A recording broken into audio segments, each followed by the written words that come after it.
क्या आप जानते हैं कि अंग्रेजों भारत छोड़ो का नारा देने वाला शख्स एक मुसलमान था। मुंबई में पैदा होने वाले यूसुफ मेहर अली ने ही 1942 में सबसे पहले इस नारे का प्रयोग किया। साइमन गो बैक का नारा भी यूसुफ मेहर अली ने दिया था। मुसलमानों ने भारत की आजादी में बड़ी ही क्रांतिकारी भूमिका निभाई। असहयोग आंदोलन की शुरुआत मुसलमानों ने ही की थी।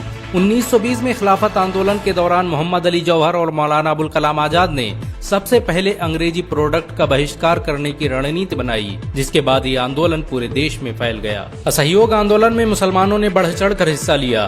भारत के सबसे बड़े शुगर व्यापारी हाजी सबू सिद्दीक ने अपनी शुगर फैक्ट्री पूरी तरह से बंद कर दी। ये फैक्ट्री इतनी बड़ी थी कि इसके जरिए बनाई गई शुगर पूरे इंग्लैंड में इस्तेमाल की जाती थी। बहुत कम लोग जानते हैं कि बाटा कंपनी भी मुसलमानों की थी, जिसे असहयोग आंदोलन के दौरान एक अंग्रेज ने खरीद लिया था। आपको ये जानकर शायद हैरानी हो कि भगत सिंह का केस लड़ने वाला शख्स भी एक मुसलमान था।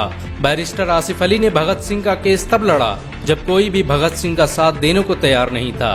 इंकलाब जिंदाबाद का नारा देने वाले हसरत मोहानी भी एक मुसलमान थे।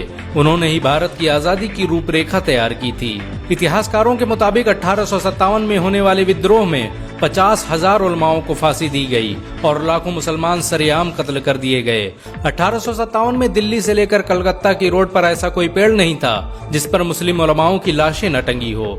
मुसलमानों ने ही भारत की आजादी के लिए पहली जंग लड़ी। मैसूर के सुल्तान हैदर अली और उसके बेटी टीपू भारत की आजादी के लिए शहीद होने वाले पहले शासक थे। मशहूर क्रांतिकारी अशफाकुल्लाह खान सबसे कम उम्र में फांसी पाने वाले भारत के पहले व्यक्ति थे। बहुत कम लोग जानते हैं कि जय हिंद का नारा एक मुसलमान आबिद हसन सफानी ने दिया था। ये नारा आज भी भारतीय सेना और शासकीय प्रणाली में सम्मान स्वरूप इस्तेमाल किया जाता है। तिरंगे का निर्माण करने वाली सुरैया तैयब जी भी एक मुसलमान थी। उन्होंने ही भारत के राष्ट्रीय ध्वज को वर्तमान रूप दिया था।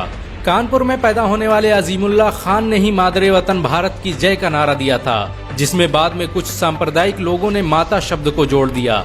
आपको ये जानकर शायद हैरानी हो कि भारत का पहला राष्ट्रीय गीत अजीमुल्लाह खान ने ही लिखा था। बहुत कम लोग जानते हैं कि मौलाना कासिम नानोतवी ने दारुल उलूम देवबंद की स्थापना अंग्रेजों को भारत से निकालने के लिए की थी। इस मदरसे का मकसद देश में ऐसे नौजवानों को पैदा करना था जो भारत की आजादी में योगदान दे सकें। रेशमी रुमाल आंदोलन की शुरुआत करने वाले मौलाना महमूदुल हसन और मौलाना उबैदुल्ला सिंधी दारुल उलूम देवबंद के ही छात्र थे। मौलाना उबैदुल्ला सिंधी ने सुभाष चंद्र बोस के साथ मिलकर भारत की पहली अस्थायी सरकार की स्थापना की थी और वह भारत के पहले गृह मंत्री भी थे। आपको ये जानकर शायद हैरानी हो कि मौलाना महमूदुल हसन ने ही 1920 में गांधी को महात्मा का लक़ब दिया था। उनका ये नाम इतना मशहूर हुआ कि पूरी दुनिया में गांधी महात्मा गांधी के नाम से जाने जाने लगे। महमूदुल हसन ने ही हकीम अजमल खान के साथ मिलकर 1920 में जामिया मिलिया इस्लामिया यूनिवर्सिटी की स्थापना की थी, ताकि भारतीय शिक्षा तंत्र को अंग्रेजों के चंगुल से आजाद करवाया जा सके। आपको ये जानकर शायद हैरानी हो कि काला पानी जैसी दर्दनाक सजाओं को पाने वाले 90% से अधिक लोग मुसलमान थे। अंडमान निकोबार में आज भी सबसे ज्यादा कब्रें मुसलमानों की हैं। मुसलमानों के अलावा दूसरे लोगों ने काला पानी से बचने के लिए न सिर्फ माफीनामे लिखे बल्कि अंग्रेजों की मुखबिरी भी की। मुसलमानों ने ही अंग्रेजों के खिलाफ सबसे पहले हथियार उठाए। 1772 में शाह अब्दुल अजीज ने अंग्रेजों के खिलाफ फतवा देते हुए ऐलान किया कि अंग्रेजों की गुलामी हराम है और हर मुसलमान पर फर्ज है कि वो अपने मुल्क और देश की आजादी के लिए खुद को कुर्बान कर दे। 1857 में होने वाले विद्रोह की प्लानिंग एक मुसलमान मौलवी अहमदुल्ला शाह ने की थी। वो भारत के अकेले इंसान थे जिन पर अंग्रेजों ने 50,000 रुपए का इनाम रखा था। ये रकम इतनी बड़ी थी कि राजा जगन्नाथ ने पैसों की लालच में आकर अहमदुल्ला शाह की मुखबरी कर दी और अंग्रेजों ने उन्हें शहीद कर दिया। बहुत कम लोग जानते हैं कि 1857 में शहीद होने वाले 90% लोग मुसलमान थे। जालियांवाला बाग में जनरल डायर की गोलियों का निशाना बनने वाले अधिकतर लोग भी मुसलमान थे। भारत की आजादी का नेतृत्व करने वाले संगठन इंडियन नेशनल कांग्रेस के 9 से अधिक प्रेसिडेंट मुसलमान रहे। गांधी जी ने अफ्रीका में जहां वकालत की पढ़ाई की, वो कॉलेज भी एक भारतीय मुसलमान का था और वह जब भारत में आए तो उन्होंने आजादी के लिए अली ब्रदर्स के साथ काम करना शुरू किया, जो कि मुसलमान थे। बहुत कम लोग जानते हैं कि 1921 में केरल के मुसलमानों द्वारा अंग्रेजों के खिलाफ लड़ी गई जंग में 3000 से अधिक मुसलमान शहीद हुए थे और 50,000 मुसलमानों को जेल में कैद कर दिया गया था। ये आंदोलन मोपला मुस्लिम आंदोलन के नाम से जाना जाता है। 1942 में शुरू हुए भारत छोड़ो आंदोलन की रूपरेखा मौलाना अबुल कलाम आजाद ने तैयार की थी। संविधान निर्माता डॉक्टर भीमराव अम्बेडकर को पहचान दिलाने में मुसलमानों का बड़ा योगदान रहा है। 1946 में जब भीमराव अम्बेडकर दलित होने की वजह से इलेक्शन हार गए तो बंगाल मुस्लिम लीग ने उन्हें मुस्लिम इलाके से इलेक्शन लड़ने की दावत दी। इस तरह भीमराव अम्बेडकर संविधान सभा का हिस्सा बन सके। अगर मुसलमान भीमराव अंबेडकर को इलेक्शन न जिताते तो उन्हें कभी भारत के संविधान को लिखने का मौका न मिलता। भारत की आजादी के लिए सबसे ज्यादा लेख, शायरी, गीत और किताबें मुसलमानों ने ही लिखी। अल्लामा इकबाल के जरिए लिखा गया सारे जहां से अच्छा आज पूरे भारत में गाया जाता है।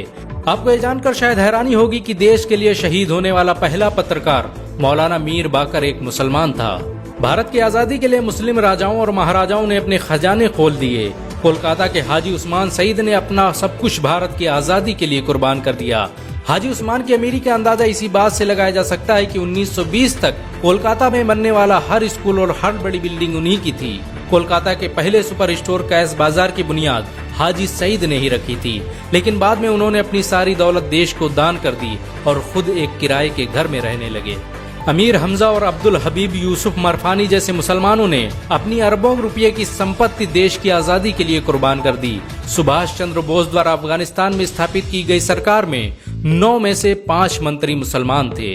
भारत की आजादी के लिए देश भर में मौजूद मस्जिदों को किलों की तरह इस्तेमाल किया गया। इन मस्जिदों में सुबह शाम हर वक्त भारत की आजादी के लिए ऐलान हुआ करते थे।